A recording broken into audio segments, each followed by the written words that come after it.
Hey everyone, I just want to add some context to the video you're about to watch. This is from the Ouachita Parish School Board meeting from yesterday, November the 9th. So I've been going to the school board meetings for the last 3 months, and it all started with frustration over the mask mandates. I was under the impression that if I went in there and I gave a good argument and I presented some facts, that the school board might consider what I was saying and change their policy. And I quickly found out that is not going to happen. These people do not care what you think. So I held out hope. First of all, let me say, I was told from the very beginning that this is all about money. And I didn't believe it 100%, just for full disclosure. What I did believe may not be any better, because all the arguments that I heard basically said, our hands are tied, there's nothing we can do because the governor has a mask mandate in place and we cannot go against it. The board said they couldn't go against it. The attorney said they couldn't go against it. And so what I thought was they were cowards. I thought they didn't have the backbone to stand up to the governor and go against the mandate. And so it's like, which one's better? If it's all about the money, that's not good. But then if you've got cowards representing you, that's not good. So would you rather be represented by a con man or a coward? I don't know. But either way, that's the circumstance we find ourselves in today in Ouachita Parish. So their argument kept going back to, our hands are tied, our hands are tied. So my thought was, let's make sure that we never tie our hands again. Now, obviously, there are things beyond our control. We can't control what happens at the federal level. We can't control what happens in Baton Rouge, but we can control what we do locally. So, to me, the easiest thing to do is don't put yourself in a situation if you know you're going to be tying your own hands. Maybe that's just too simple. But so I thought, okay, well, what can we do? All right, so we get funding from a lot of different places. You've got federal funding, you've got state funding, you've got, private donations. Money comes in to the school district from a lot of different places. So my proposal was, Ouachita Parish School System does not accept any money from any source if there are stipulations attached or strings attached that could jeopardize or infringe on the medical freedom of the students or of the staff, the medical freedom or the medical privacy. So, that could apply to things like vaccines, preventative measures like masks. And again, this doesn't cover everything, but it does cover, if we know that a grant has a certain stipulation, like 80% vaccination rate. Let's just use that as an example. If there's a federal grant out there that says, we will give you X amount of dollars for every student that's vaccinated in your school district, let's not take that money. Let's not apply for that grant. I think that's a good policy.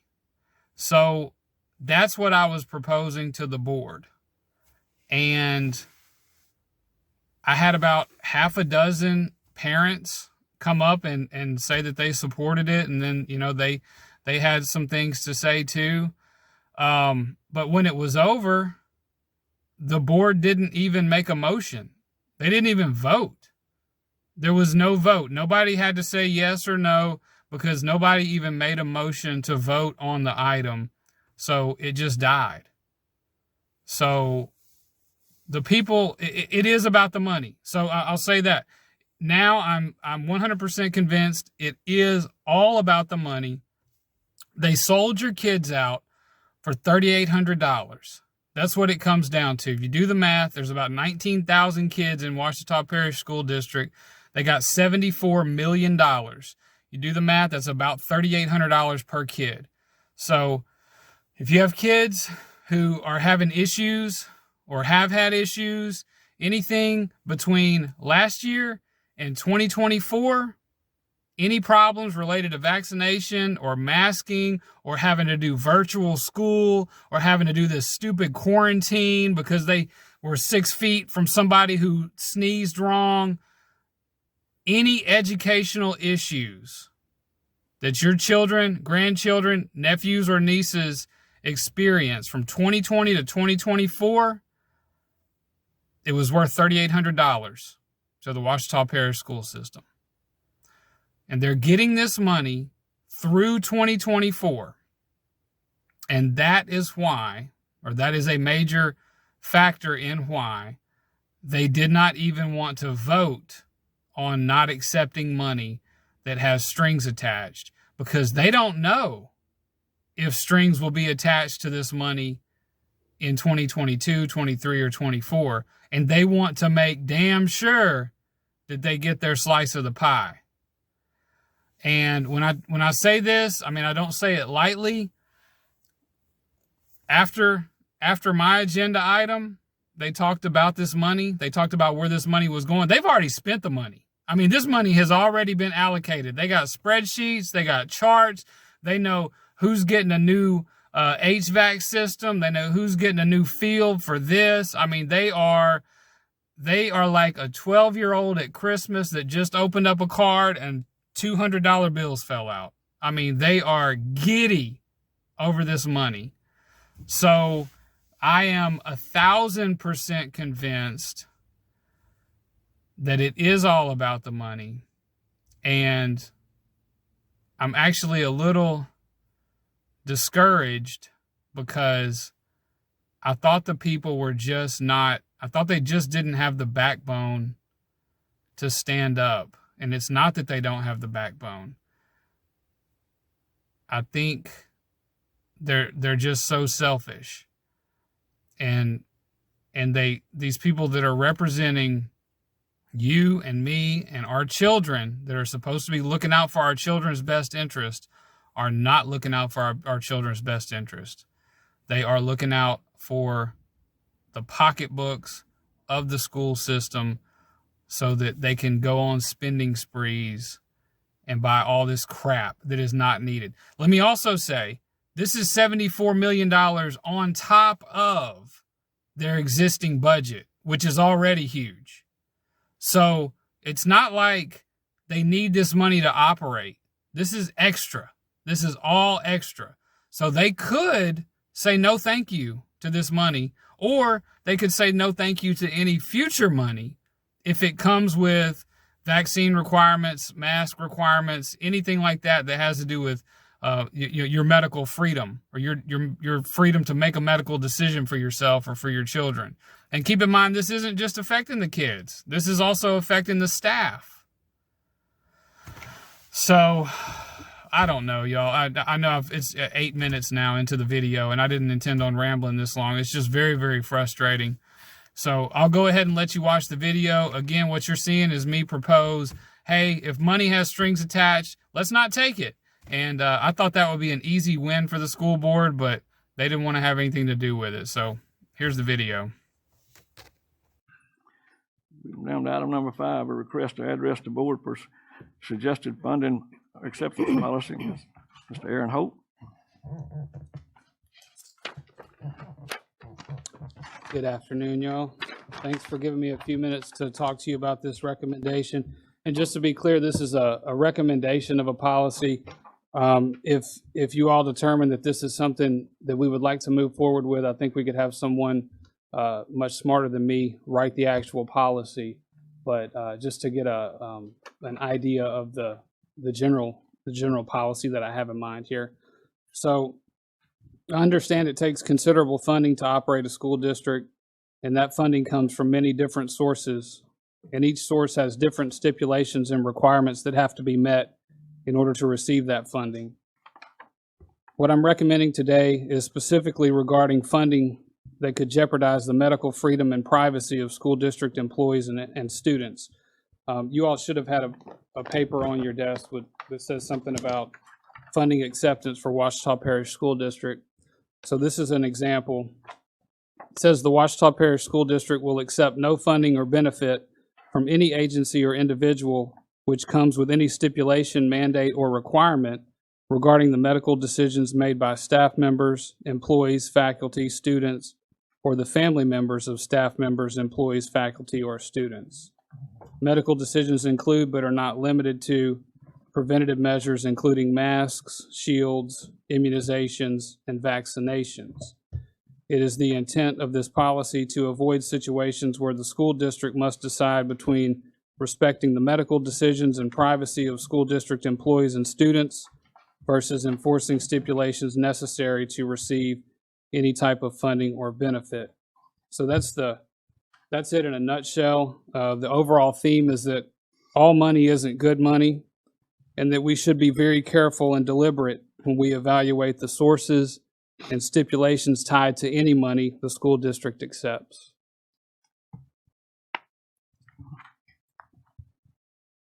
Questions, comments, concerns?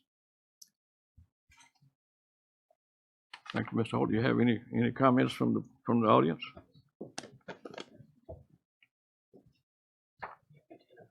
I'm Spencer Young in West Monroe.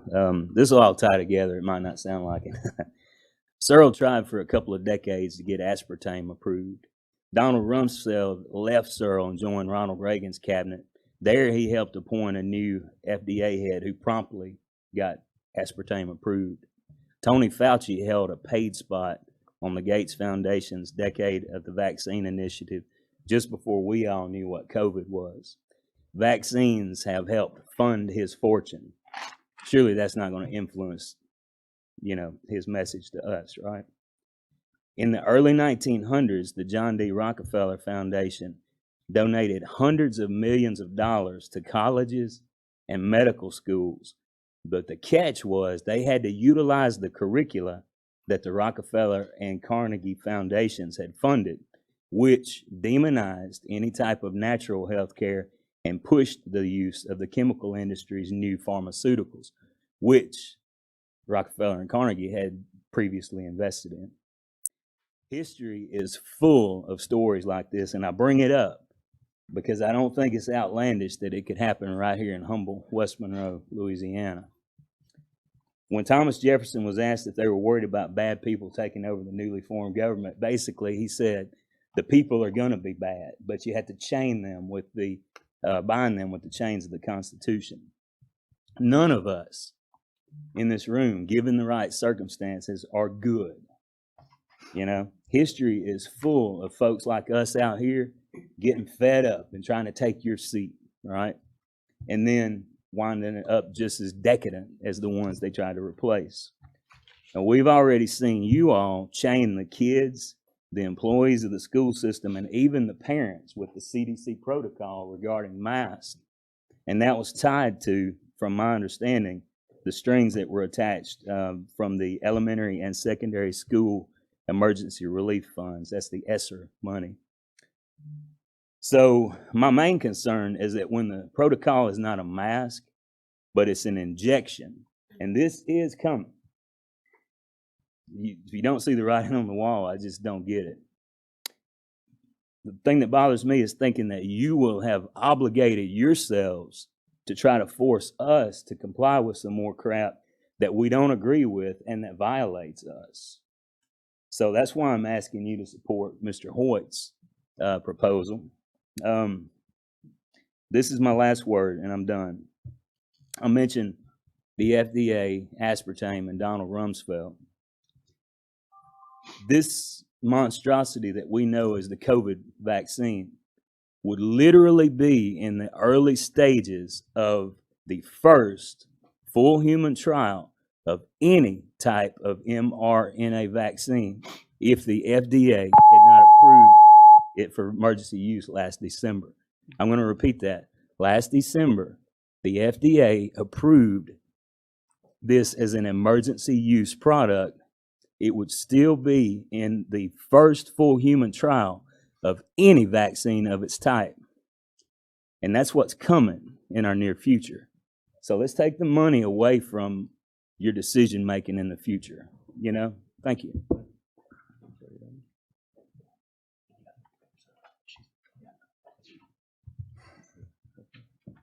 Hello, my name is Jasmine Leonard. I'm here today to encourage the board to adopt this policy to protect medical freedom for the students, faculty, and family of faculty. It has been said, and I don't know all the facts, this is my first school board meeting I've ever been to, that the parish did take millions of dollars basically from the CDC or LDA, whatever, to enforce these mandates on our kids. And I just want to give y'all a little personal story about what has happened to my son wearing a mask 8 hours a day, 5 days a week. He has had chronic nosebleeds since he's been wearing that. I've taken him to the doctor 3 different times. 2 times he had bronchitis, and the humidity from the mask. We've tried 4 different kinds of masks. I also got a request to get an exemption, but I was informed by the principal, who's very, very nice, that he would have to wear the plastic face shield, and I would have to hot glue fabric underneath it, which would still keep the humidity in there, which would do nothing.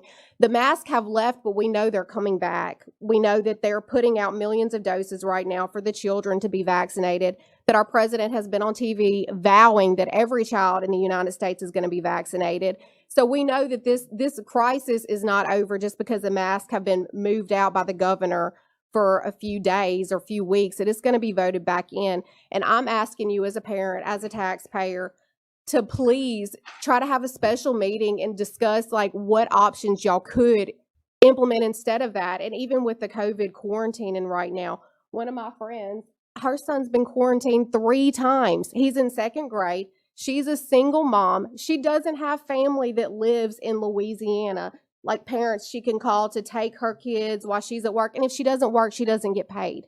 There are people that are losing their homes, that are losing their cars because of these mandates where their kids are forced to stay home. My son has been tested 3 times since school started for COVID, and all negative, all times, all negative. But I had to drop everything and go get him. And I mean, it's been a very, very hard road. This has been going on 2 years. And I guess I'm here to ask y'all today to please, put your brains together, try to shake things up. I mean, see what y'all can do as, our school board representatives to protect our kids better from these masks, like make exemptions more accessible. I mean, do something like to protect our kids from all these mandates. They're hurting the families here. They're hurting the communities here. People are suffering, trying to stay home with their kids for weeks.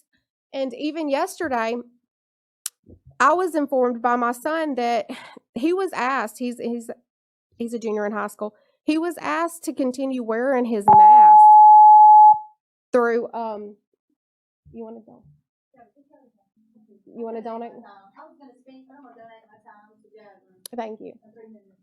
He was asked to continue wearing his mask or to get vaccinated in order to avoid a quarantine. He plays sports. And the coaches, the nurses are trying to prepare the kids, to protect themselves from being quarantined through this time because they know it's coming. And I'm not getting my kids the vaccine. And I told my son, don't wear the mask. Like, you're free not to wear the mask, so don't wear it. But basically, if he doesn't choose to continue wearing the mask, he's going to be penalized. Sure. And almost like discriminated against, because of the mandates are discriminating against the unvaxxed people, even though my son has the blood antibodies. He has the antibodies, and we keep talking about science. Why aren't my son's antibodies as good as the vaccine? Yes, ma'am. Your 3 Like, minutes. that's science. Your 3 minutes is up, ma'am. She donated hers to me. Well, Oh, I'm sorry. I didn't hear that. well, I wouldn't. We didn't. Well, I'm asking y'all, I'm a We taxpayer. can't do that. We can't take somebody else's We time. voted y'all in to represent us. Yes, ma'am. Y'all don't represent Baton Rouge. Please have a special meeting and just think about things that y'all can do to protect our kids. Yes, ma'am. I can recognize that lady to come speak, but I can't give you her time. Oh, your time, brother. Okay, well, please have a meeting and please try. Yes, ma'am. Thank you. Stand up. You can recognize the other vote.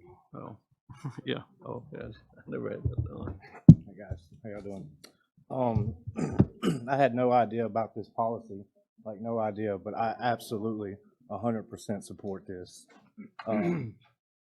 First of all, I want to say thank you for moving the mask mandate. It looks great to look up here and just see your faces. Like this is huge.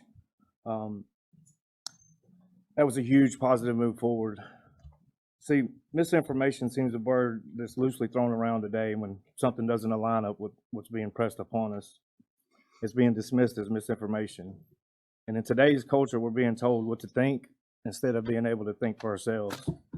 So today, I'm gonna send each of you an email with and attached to it, you're gonna have links to everything that I present to you.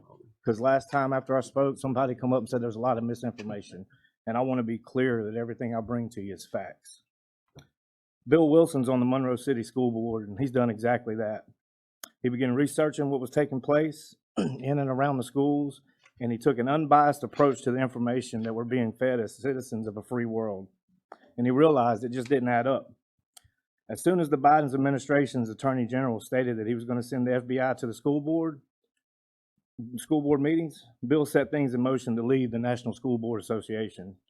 He stepped out of the narrative, and guess what? He got a ton of support. Last month, I spoke about forced vaccines, and the very next day, a van showed up in New Orleans and started vaccinating kids. They used the parents' previous authorizations to allow it. And I just want to know, and I don't expect an answer, but I just want to know, what are we doing to stop that from happening in Ouachita Parish? I do expect some procedures to be put in place very soon, though. See, my mom, she was telling me about when she was a kid, she got lined up at school to get the smallpox vaccine. Now, granted, that was a smallpox vaccine and it did what it was supposed to do. But this that we have today is no vaccine. See, what if a van pulled up right now at West Monroe High School, a couple white coats got out and they started telling the kids, line up and get vaxxed? How are we going to stop it? And are we just going to allow it to happen? It's happening all over the United States. It's not the school board's choice. It's not the teacher's choice. It's not the principal's choice. And it sure as heck's not the government's choice. It's the parent's choice. Again, bottom line, this isn't a vaccine. In the things I'm going to send you, there's going to be a graph, and you'll see on that graph, since 1990, there's been less than 1,000 people died from vaccines. In the last 2 years, over 18,000 that we know of have died. But on that same reporting site, it says that it's an estimated only 1% of vaccine injuries are reported. And that's been proven by Project Veritas. And I'm going to send you a link to that too. If you don't know who Project Veritas is, I suggest you watch their videos. Don't listen to what the news is telling you about them, because they're the most honest and real journalists that are out there. 347 times journalists have had to go back and retract what they've written about them because they print the truth. Oh God, I support this. Thank you. How long, man? We're going to keep on going. Well, My name is Patsy LaBeouf. I had no idea what this was about. What's your I have a name? question, first of all, before my 3 minutes It's start. gotta be about fun. If I question now, am I allowed to ask questions on another agenda matter that comes up? You're allowed to comment on Oh, another well. agenda item, yes. Okay. I have multiple sclerosis, lupus scleroderma, fibromyalgia. I have problems speaking when I get nervous. Please bear with me. I had no idea that it was so hard to get a hold to somebody. I was on the phone with Miss Peggy Slauson, 17 minutes trying to figure out how to get an appointment with Mr. Don Coker. Took me the second day, somebody letting me know that email is the only way to get a hold to Mr. Coker. I'm not sure if that's right. Ma'am, do you need a chair? No, sir. I do have, thank you, a communication issue with this going on as well. Are our parents even going to know that a van pulls up at the school to vaccinate our children? Because things have happened with the principals at the school.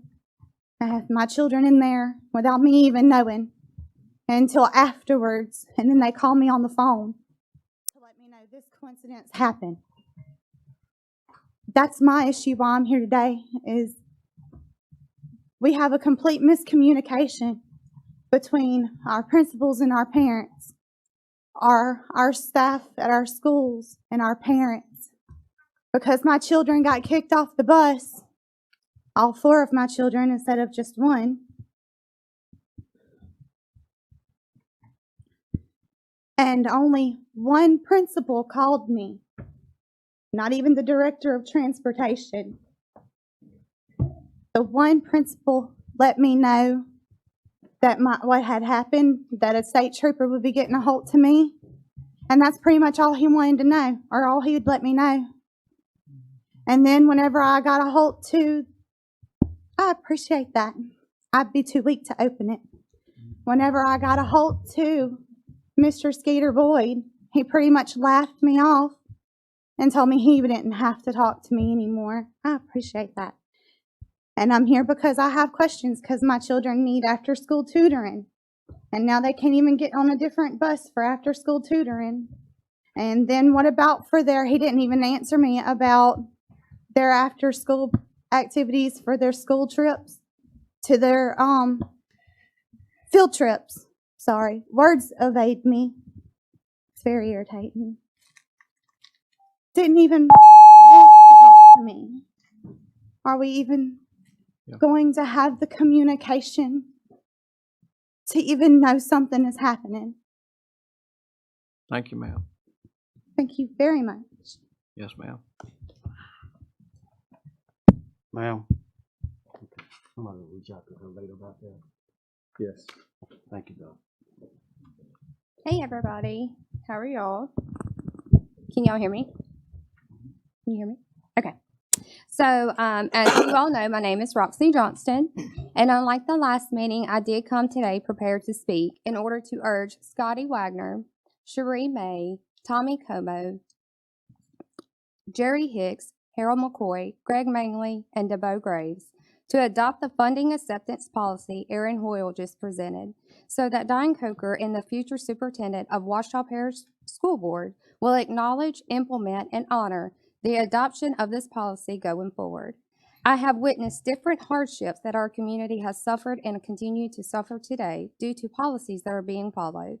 It is very disturbing and heartbreaking what the employees, children, and parents have encountered by being treated as if they were policy, guidelines, and protocols, etc. We the people should treat everybody exactly what we are, and which is people. Unfortunately, that is not how our world works today, and that is why every system we have is utterly broken. However, that is why I'm standing in front of you today to urge everyone to adopt a policy that will not hinder employment, education, and people's life and their quality of life. Let's repair the broken bridge that was built in order for our children to achieve and live in a bright future instead of a dark one that is hovering over them today. So I ask you this today is, will y'all do what's best for our children and protect their future, or will y'all continue to sell out their education and freedom for more funding? And before I go sit down, if any parents receive that, y'all cannot do a vote in order to vote out any kind of policies. I suggest y'all to read over all the handbooks that y'all are supposed to have to see what y'all can and cannot do, and then ask questions. Also with meeting laws, ask questions about meeting laws, because y'all could accept a donation of another individual citizen to donate their time in order for the people can actually talk to y'all, for y'all to represent them in a proper manner. Thank you, ma'am.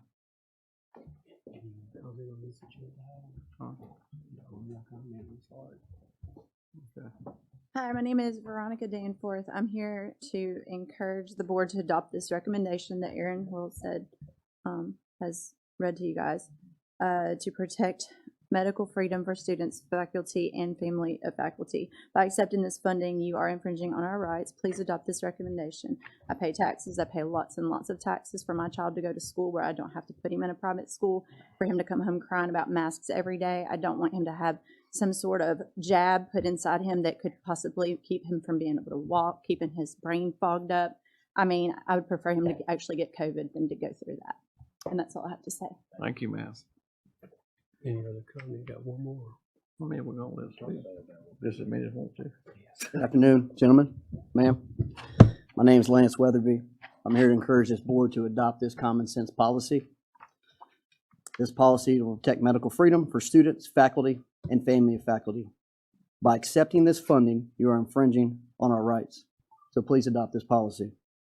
As it is not the school district's place to incentivize, punish medical decisions, the board can always vote to override policy in off-tone situations, but having a vote will require y'all to pause and consider what the money is being used for, and if it's something you want to get involved in. There is a difference in money earmarked in Band-Aids versus money earmarked for vaccines. There is no quota for how many Band-Aids you have to give out. Now, this is not a silver bullet or a fix-all for everything, all right? It's a brick in the wall to ensure the school system does not have to enforce something that the people of Ouachita Parish do not agree with. We have control. We have control what we can control. Staff and students shouldn't be viewed as dollar signs, especially when it comes to their medical decisions. There comes a time when you have an obligation to stand up for freedom and not let monetary gain influence the health of our children. Thank you. Thank you.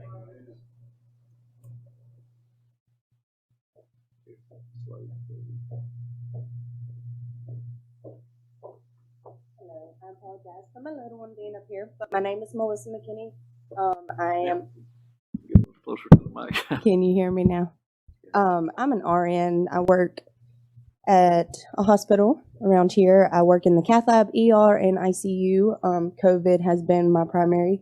I do want to say up here that a lot of people haven't been on the front lines since the very beginning, but I have, and I know the struggle y'all have had with different policies, pulling them back and forth with masks and everything. I'm only here to say that Miss May, you were my principal at one time. At West Monroe, we were big on football. We were big on all of our, our sports. What you have to take into consideration is I am seeing a lot of injuries from vaccines. I want you to hear what I'm saying. This is not minor injuries. This will put a dent in every person's sports, regardless of sports, their everyday living. This policy needs to be accepted because money is coming your way, but what is it for? I heard that someone was bribed and tried to say that, just get the vaccine and you won't have to wear a mask. That is false. I am vaccinated. I have to wear a mask every day I'm at work. That does not change. After we were vaccinated in the cath lab, half of our members were out from COVID. This is the testing of the unvaccinated is very, very, it's not a good policy to even bring in because they are still getting COVID and they can still spread it. So just take that into consideration too. This is not a vaccine that was built in an egg. This is a totally new technology, guys. We need to be aware of that because it is causing problems. I'm just worried about the kids. That's all. Thank you, ma'am.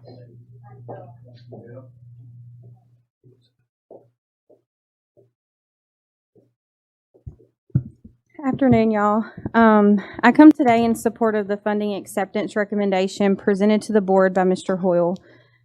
This recommendation with addition of adding in no incentivizing, promoting, advertising, or curriculum inclusion for medical interventions and preventative measures shall be used as means to infringe on the family unit. Also to include no reprimands or consequences shall be enforced upon students and employees for their personal medical decisions granted to them.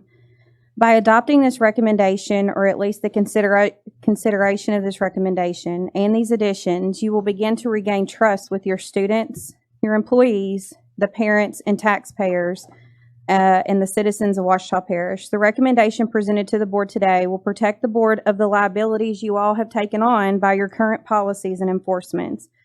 You've become liable for revised statute 17170 section E that not only exempts students from any and all vaccinations to attend school, but also that written dissent is all that is required. State law also states that students can provide proof of immunity. So the quarantine policies and procedures you all have allowed breaks this law. Masking and additional testing requirements of individuals violates RS 17170, Section E. Revised Statute 1159.7 also states that nothing contained herein shall construe to abridge any right of a person 18 years of age or over to refuse to consent to medical or surgical treatment as his own person. The Louisiana Constitution, Article 1, Section 5, states that every person shall be secure in his person, property, communication, housing, papers in effect for unreasonable searches, seizures, and invasions of privacy. Revised Statute 297306D, even while under a declared public health emergency, nothing in the chapter on emergency powers shall be interpreted to diminish the rights guaranteed to all persons under the Declaration of Rights of the Louisiana Constitution or the Bill of Rights under the U.S. Constitution. This chapter shall not violate Article 2, which is distribution of powers, meaning that the governor cannot make law. These mandates are not law. Coercion and punishment for our current state's unrest is unethical and has no standing in the mending of these damages, mistrust, poor stewardship, and disrespect for our students, families, employees, and community. You can begin earning our trust by accepting these flyers that were provided to you today. They look like this. To inform parents and students of their rights and what they are actually consenting to. I ask that the board make motion to consider this recommendation by Mr. Hoyle and also to request that these flyers be given out to all students in our district and to their parents. Thank you. Thank you. Any other comments? Huh? Any other comments? Any other comments? Thank y'all for speaking. Thank you. Moving down to item number 6. Consideration of approval of policies. Ms. Jennifer Nugent.